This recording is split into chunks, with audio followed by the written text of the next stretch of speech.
Ruwiya an Abi Yazid Al-Bastami. Aduh, nanti saja janji kita Mayai Hamzah sampai jam 6 kalau ngaji.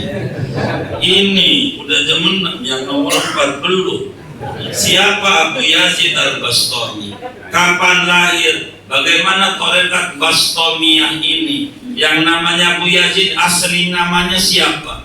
Bagaimana sepak terjangnya? Bagaimana dalam menyusun tarekatnya? Sanadnya kemana Abu Yazid ini? Dan apa kalamnya? Enggak cukup, bisa sampai jam 7 dan masih banyak. Iya, jadi kita segini aja ngajinya, nomor 3 minggu depan. Iya baik, minggu depan. Iya minggu depan. Minggu depan udah ditutup. Apa ya? Oh belum.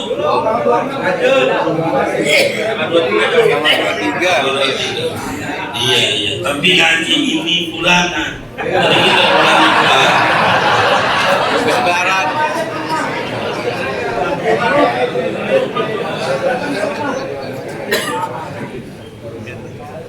Ya, nanti kalau ke rumah nggak bisa, sebab ini dibedahnya di kuliah subuh.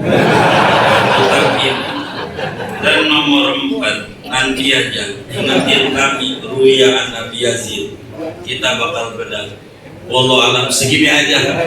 Ini yang dapat disampaikan, mudah-mudahan ada manfaat dan bisa dimengerti dari apa kajian pagi ini, dan Allah beri kita ilmu manfaat, kehidupan yang berkah, rezeki yang berkah, usaha yang berkah, keluarga yang berkah, anak keturunan yang berkah, lingkungan yang berkah. Allah beri kita semuanya barakah dunia dan barakah akhirat. Amin. Al-Fatihah. Sahabatku semua yang dirahmati Allah, kali ini Kemantab Masjid hadir dalam segmen review. Nantikan siraman rohani 7 menit setiap hari jelang buka puasa di bulan Ramadan bersama Ustadz Haji Abdul Yazid SAG, hanya di YouTube channel Komentar Mas John. Let's check it out guys.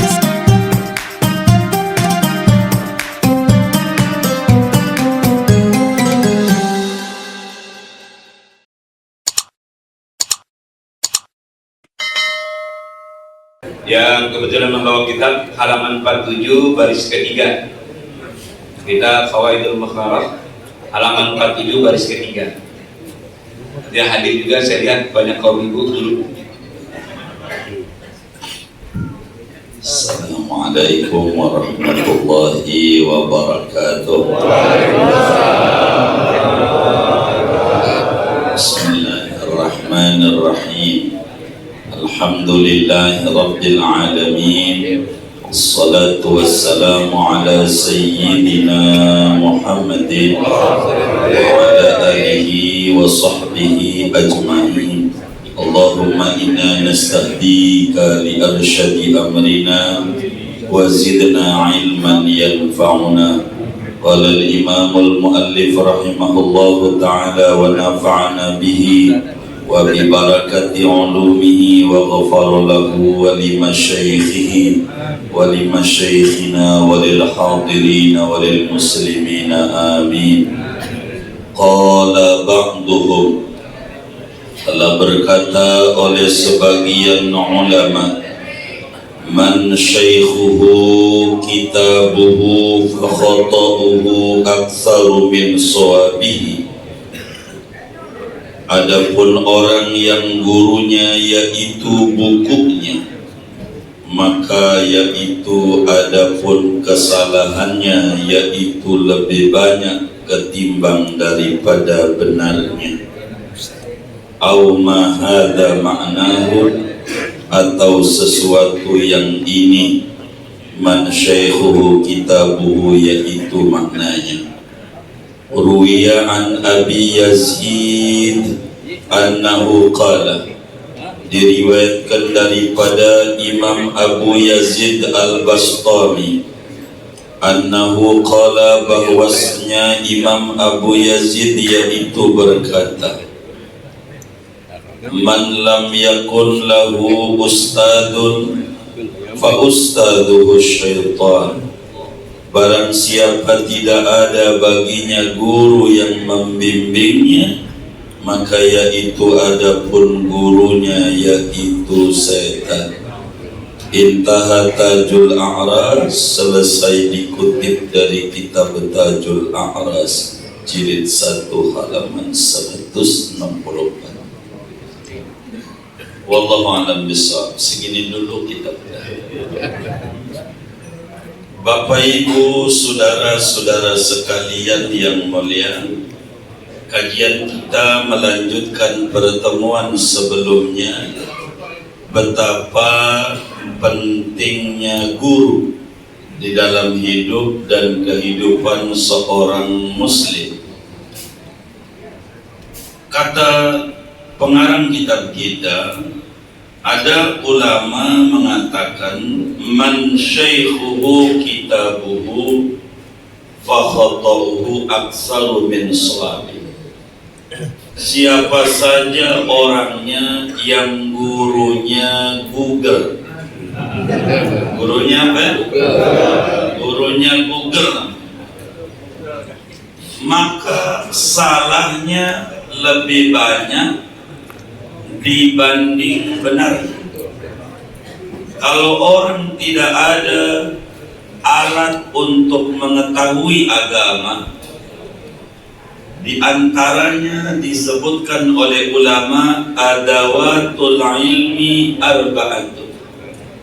Kata ulama, perangkat menuju keberpengetahuan yang benar itu ada 4 macam. Instrumennya 4. Kalau kita pengen benar-benar punya pengetahuan yang representatif di mata agama, Syekhun Fattah wa kutubun sihah wa aqlun rajah wa mudawamatun ma'al ilha. Ada 4. Yang pertama adalah Syekhun Fattah. Jadi instrumen kita agar supaya kita memiliki pengetahuan yang benar 4. Yang pertama ada Syekhun Fattah, dia punya guru dia harus ada. Sebab siapa orang yang tidak belajar kepada seorang guru, dia tidak mengambil ilmu dari seorang guru di dalam ilmu agama ini, maka jujur kata kitab kita, kesalahannya lebih banyak dibanding benarnya. Dia bisa keliru antara hak dan batil. Oleh karena jalan agama ini jalan yang amat sangat pelik, tidak mudah. Wala ya'lamu ma ya'lamu ta'wilahu illallah warrasikhuna fil ilm. Nggak bisa agama ini kita main comot-comot, nggak bisa. Harus ada Syekhun Fattah, harus ada guru yang membimbing, yang membuka dia bagaimana cara memahami Al-Quran dan hadis secara benar, saudara. Ini diatur. Oleh karena itu, talaqi adalah hal yang paling penting. Talaqi itu ngaji kepada guru. Jadi talaqi min afwahil masyayikh amrun muhimun likulli talibin min tullabil ilmi syar'i. Bahwa talaqi, ngaji, datang kepada seorang guru, belajar dari mulut guru adalah perkara yang fundamental bagi setiap orang penuntut ilmu syar'i. Tidak bisa, harus ada guru yang jelas. Dari mana dia dapatkan agama yang ada pada dirinya itu? Siapa dia syekhnya? Gurunya siapa? Dan agama ini punya ciri-ciri khusus Bapak dan Ibu. Ada namanya isnad, ada namanya disebut sanad. Yang oleh Imam Ibnul Mubarak dijelaskan al-isnad minad din. Laula al-isnad laqala man syaa ma syaa.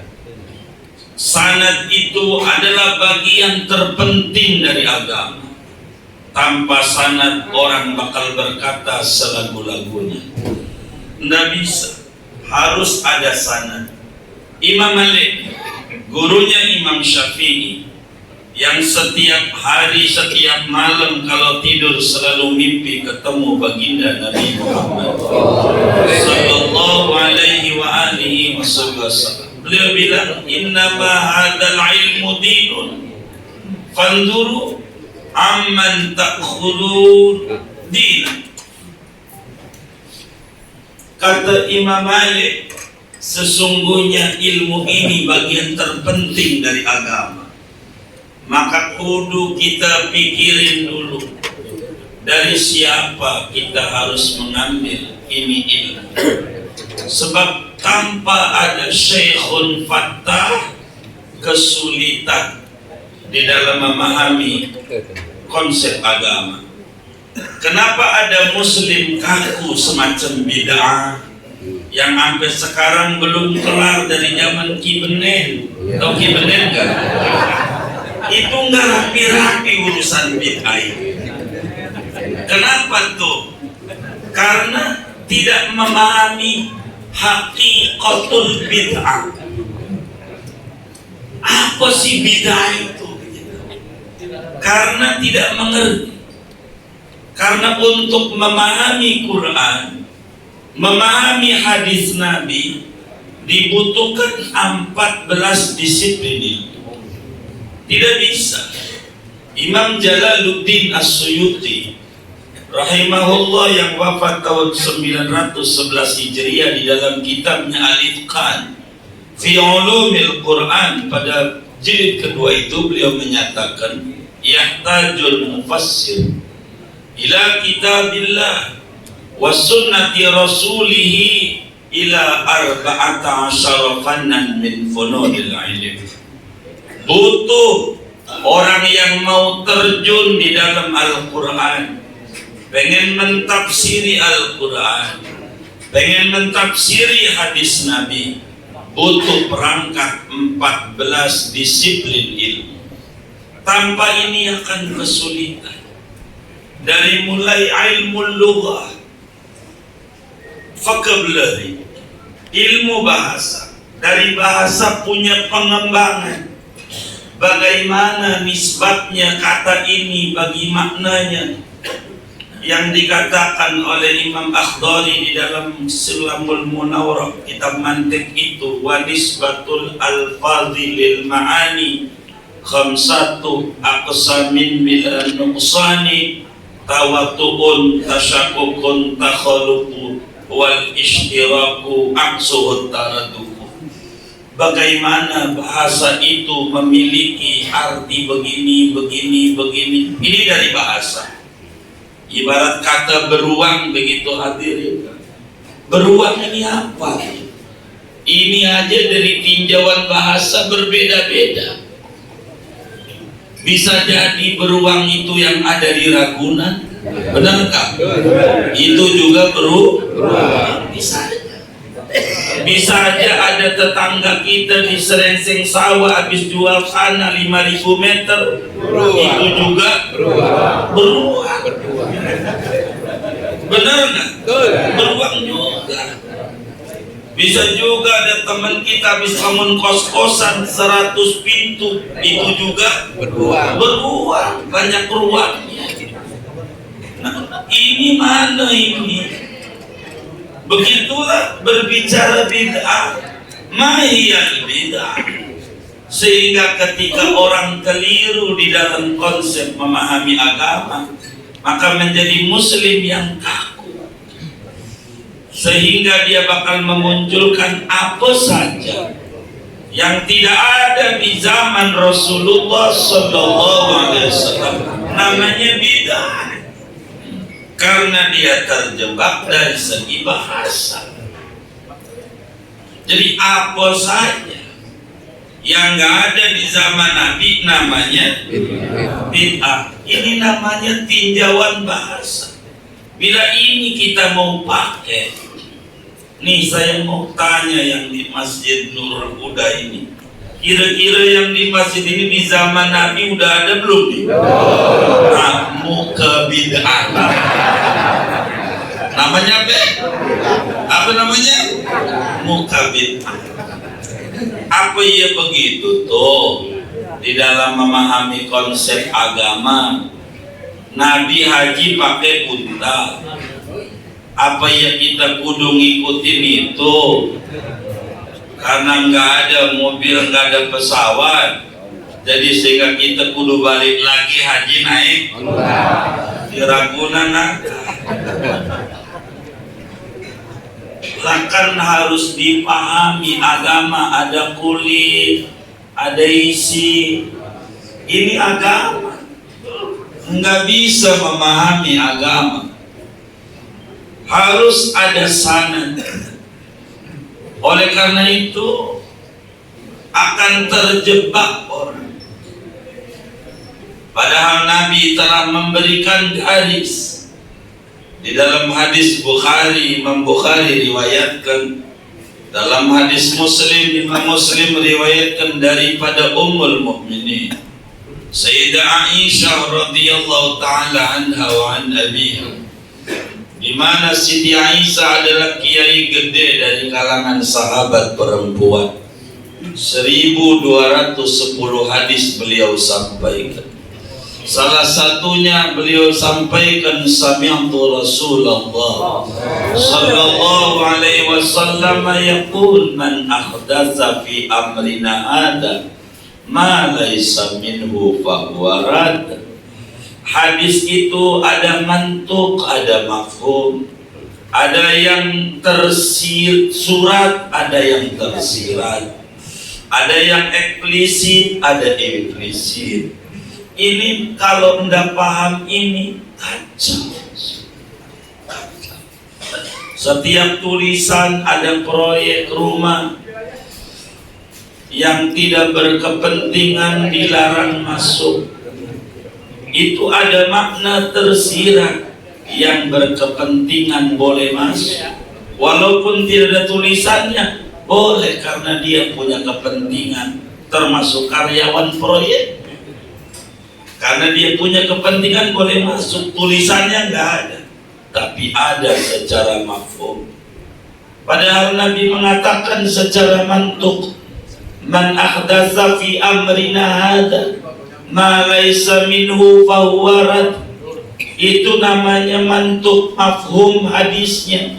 Makna tersiratnya, man ahdatsa fi amrina hadza ma huwa minhu falaysa birad. Falidha qala Syekhuna Arsuddin Ahmad fi tafsiri hadha hadis fi ta'lifihi al-manqulat fi tahqiq al-maqalat kullu qawlin aw fi'lin aw halin syahida lahu syahid min al-kitabi aw sunnah khassan aw 'amman walau lam yaf'alhu salaf falaysa bi bid'ah bal hiya sunnatun mustanbatatun minan nususis syari'atil mutahharah. Sehingga orang tidak bakalan terjebak, tidak bakalan kaku jadi orang. Karena Islam memberikan dasar menghukumi sesuatu tidak boleh dari judul, tapi harus dari konsep isi, tidak judulnya. Itu Islam. Ada namanya minyak babi cap onta, benar? Ada namanya minyak onta cap babi. Ini cap. Kalau menurut orang Serengseng Sawah, minyak babi cap onta, kira-kira halal apa haram ya? Halo, halal apa haram ya? Cap onta misalnya, halal apa haram? Kenapa? Minyak Pak. Ada minyak onta cap babi.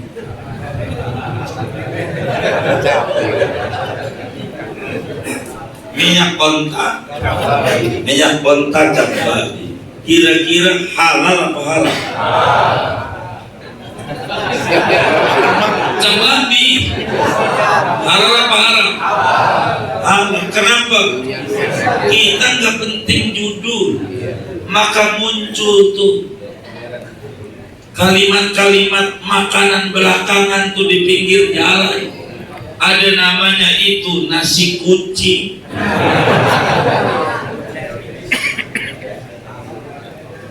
Apa? Nasi kucing. Kira-kira halal apa haram? Hah? Kenapa? Nasi judul doang, nggak penting. Besok lusa judulnya nasi tikus, terserah. Yang penting nasi. Nggak mau kita jadi ribut mau judul apa? Suka-suka lu kalau judul begitu. Nabi naik unta. Unta itu apa? Alat transportasi padang pasir kala itu. Begitu haji pakai unta, berarti kita haji pakai Fortuner. Unta orang serengsek sawah. Amin. Begitu menuju Pondok Gede. Begitu dari Pondok Gede naik Dagri, menuju Cengkareng, itu unta orang Pondok Gede ke Cengkareng. Dari Cengkareng naik Garuda, itu unta zaman sekarang, alat transportasi. Bukan wujudnya, esensinya. Islam tuh begitu. Kalau apa aja di zaman Nabi kagak ada bid'ah. Kita kebaca ini yang hadir udah moga-moga.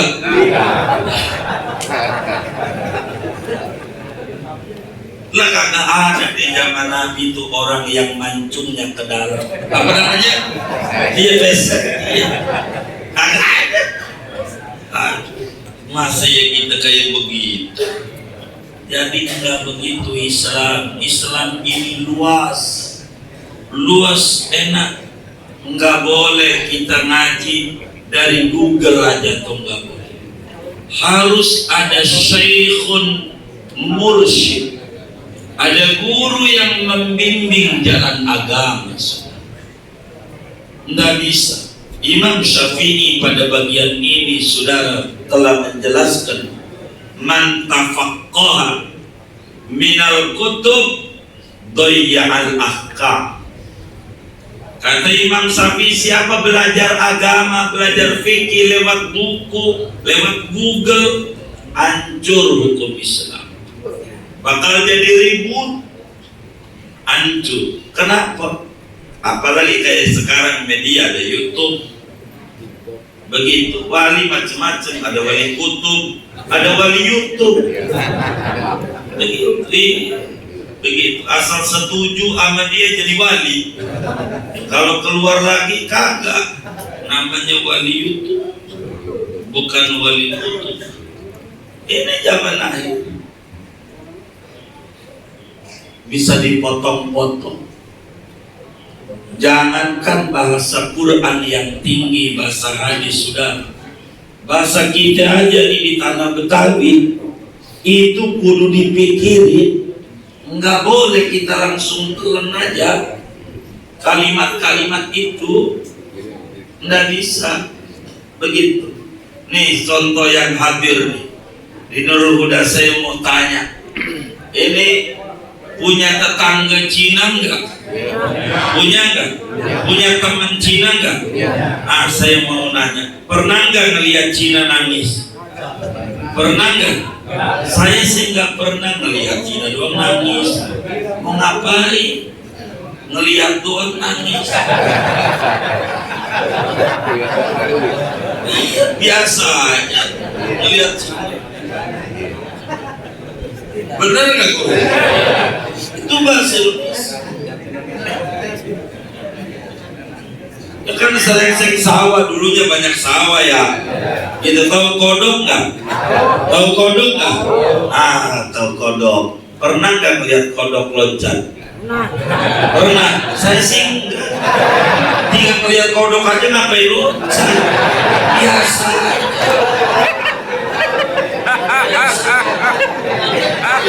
Iya.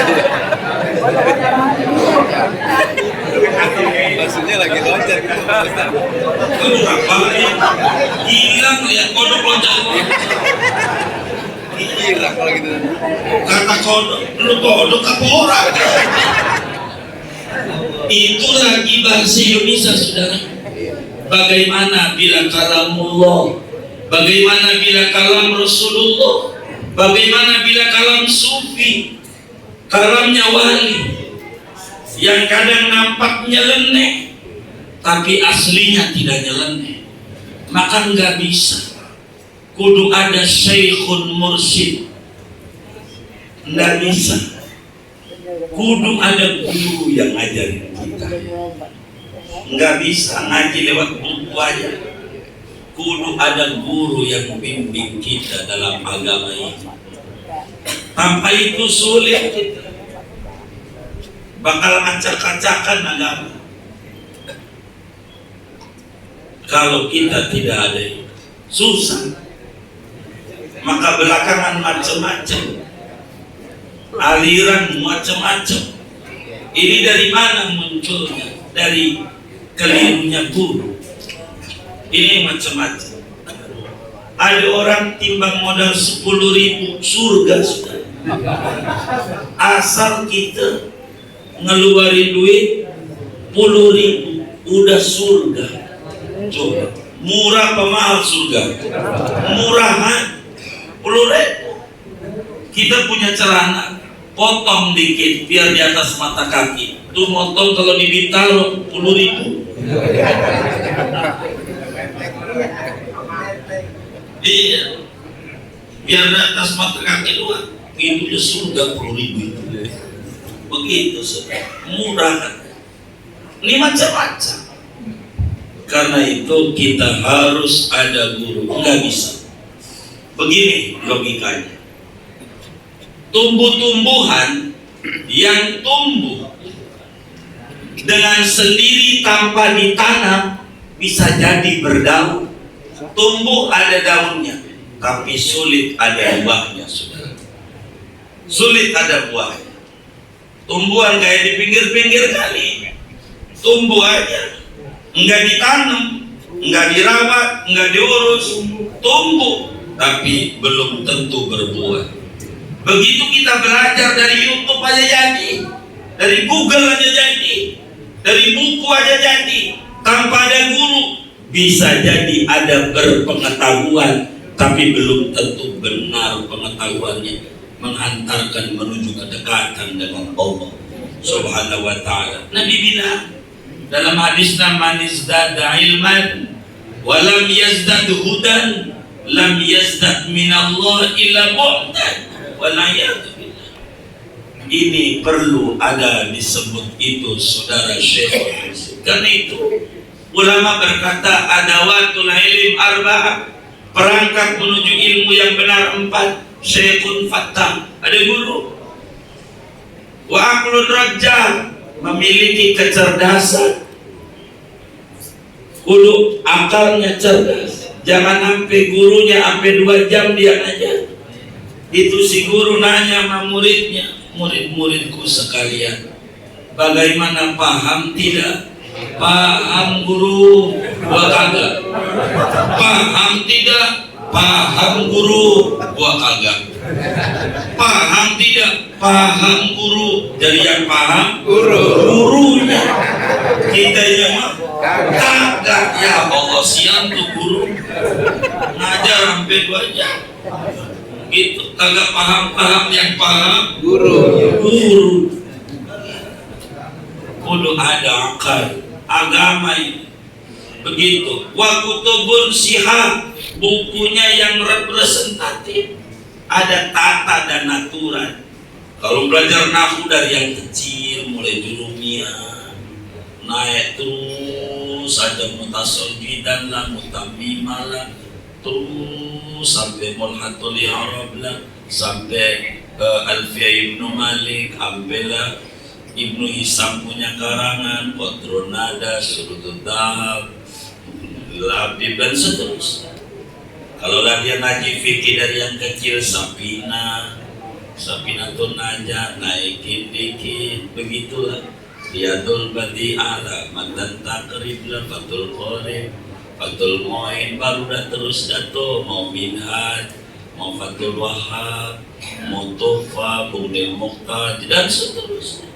Ada sandaran, nggak bisa tanpa kitabnya yang benar, nggak asal buku, harus jelas. Begitu, harus jelas. Wa mudawamatun ma'al ilham, kudu kontinu, kata orang Betawi, kudu junun ngajinya, nggak angin-anginan ngaji, tergantung moodnya. Begitu ngaji, moodnya ngaji, lagi moodnya mancing, sampai Cilokong nyampe, ya Allah. Begitu sampai Pengasinan nyampe juga, begitu ya Allah, sampai Perigi Lama nyampe. Sampai Teluk Naga dia mancing bandeng jadi aja, ya Allah. Tempat mancing muapal, manis taklim, samping rumah kagak tahu. Ada nggak yang kayak begitu? Banyak nggak? Yang mana orangnya? Oh, sudah. Ini kita kudu mudawam, kudu serius ngaji tuh, kudu serius, kudu benar-benar, tanpa itu sulit. Karena itu kudu ada guru yang bimbing. Tahadus bin nikmat dari berbagai guru. Di antaranya kami itu belajar agama kepada seorang mursyid tarekat Qadiriyah Naqsabandiyah, namanya Sidi Syekh Amir Sohbi Al-Qadir Naqsabandiyah Al-Bintani. Beliau punya guru namanya Sidi Syekh Abdul Ghaffar Al-Bintani. Beliau punya guru Syekh Nawawi Al-Bintani. Syekh Nawawi punya guru namanya Sayyid Ahmad Zaini Nahlan. Guru kita orang dari Betawi banyak. Muallim Syafi'i Adami rahimahullah rahmatullah. Muallim Syafi'i Adami punya guru banyak.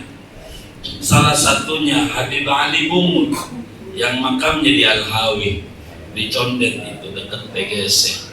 Habib Ali Bungun punya guru namanya Sidi Syekh Ali Kudus, Syekh Abdul Hamid Kudus, makamnya di Malang.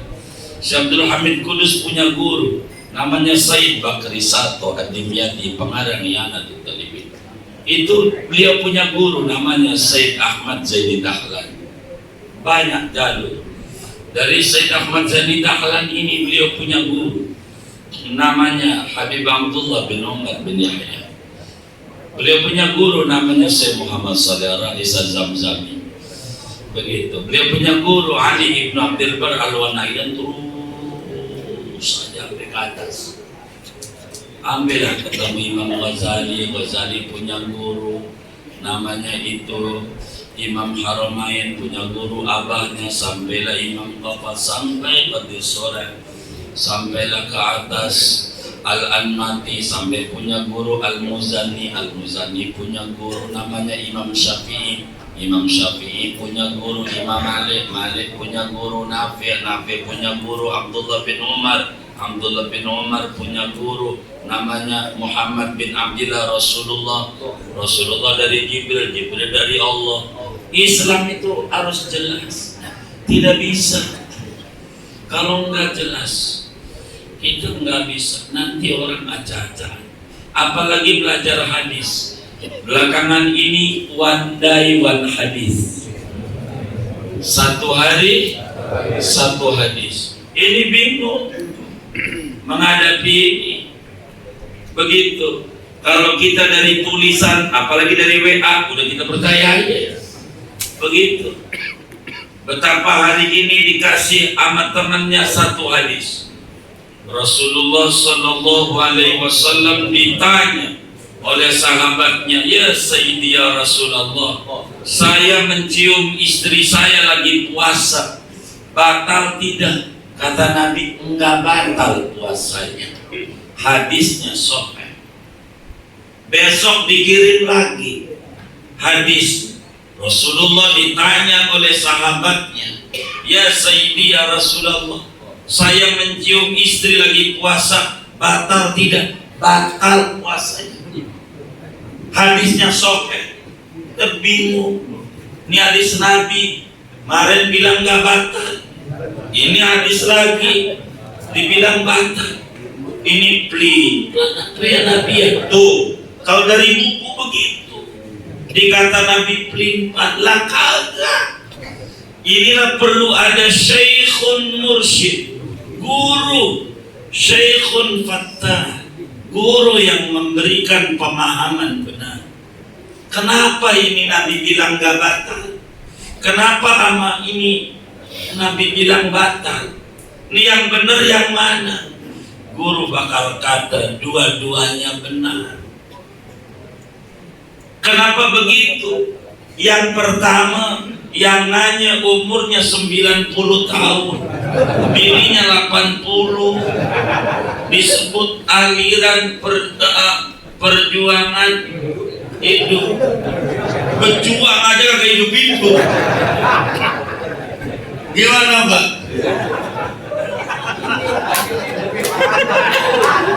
Apa namanya? Perjuangan hidup. Ya. Berjuang mulu kagak hidup-hidup. Maka yang model begini nih kakek nenek dia nyium bibinya Gak batal. kagak batal.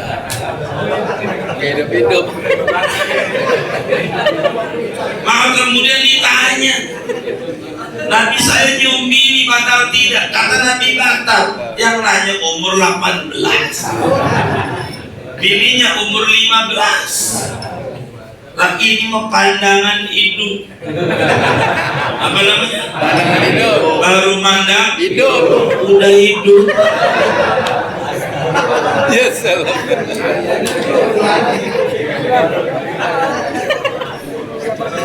Kalau dilihat hidup. Baru mandang Hidup. udah hidup. Yang kayak begini nih, kalau nyium Nabi itu nggak salah. Maka di dalam kitab perangkat hadis kudu kita mengerti usul fikih. Jamul Jawami Imam Subki tulis, idza ta'aradat dalilani, idza ta'aradun nassani, fa inam kanal jam'u jumi'a li annal jama' awla min ilgha'i ahadihima, fa illam yumkin jam'uhuma wa ulima tarikh fa tarikhul mutaqaddim mansukhun bi tarikh mutahad dan seterusnya. Ala kulli hal, kita ngaji kudu ada guru, kudu ada guru. Nggak bisa kalau kita nggak ada guru, nggak bisa. Bakalan kita acak-acakan dalam agama. Udah dikit-dikit udah salah aja, udah salah aja. Dan ini yang menjadi repot bagi kita. Dan Islam memiliki karakteristik sanad namanya sekali. Tidak bisa sembarangan dari mana dia punya ilmu, begitu. Dan syukur sama ulama-ulama di tanah Betawi, begitu banyak mereka punya guru-guru yang benar-benar. Bagaimana? Ada yang sanadnya ke Habib Ali Kuwita, ada yang sanadnya ke Habib Empang Bogor, ada yang kesanadnya kepada Habib Ali Bungur, ada yang sanadnya ke Habib Salim Jindan, macam-macam. Ala kulli hal, ini ilmu. Kalau dari buku payas, nggak bisa dari Google. Yauma nad'u kulla unasin bi imamihim. Pada hari kiamat nanti kita akan dipanggil oleh Allah ngikutin guru siapa. Begitu. Saya ikut madhab Syafi'i, ini kelompoknya barisnya sebelah mari.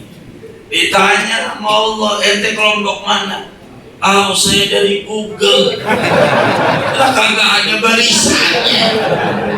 Dari Google. Kudu ngaji tuh sama guru kita ya Sulaiman Rahim, guru kita, ya Hamzah, dan banyak guru. Ngaji yang benar. Enggak bisa kalau kita ngaji enggak benar, saudara. Ini qala bantu Ruwiya an Abi Yazid Al-Bastami. Aduh, nanti saja janji kita Mayai Hamzah sampai jam 6 kalau ngaji. Ini udah jam 6, yang nomor 4 belum. Siapa Abu Yazid Al-Bastami?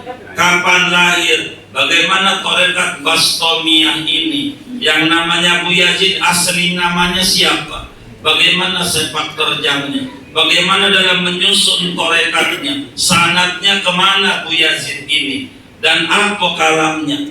Enggak cukup, bisa sampai jam 7 dan masih banyak. Iya, jadi kita segini aja ngajinya, nomor 3 aja.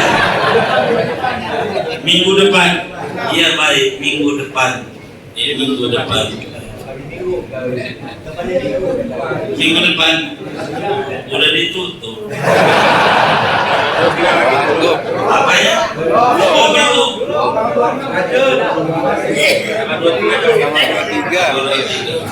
Iya. Tapi ngaji ini bulanan. Jadi kita bulanan.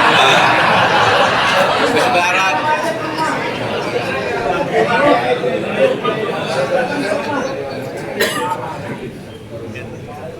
Ya, nanti kalau ke rumah nggak bisa, sebab ini dibedahnya di kuliah subuh. Bukan ini.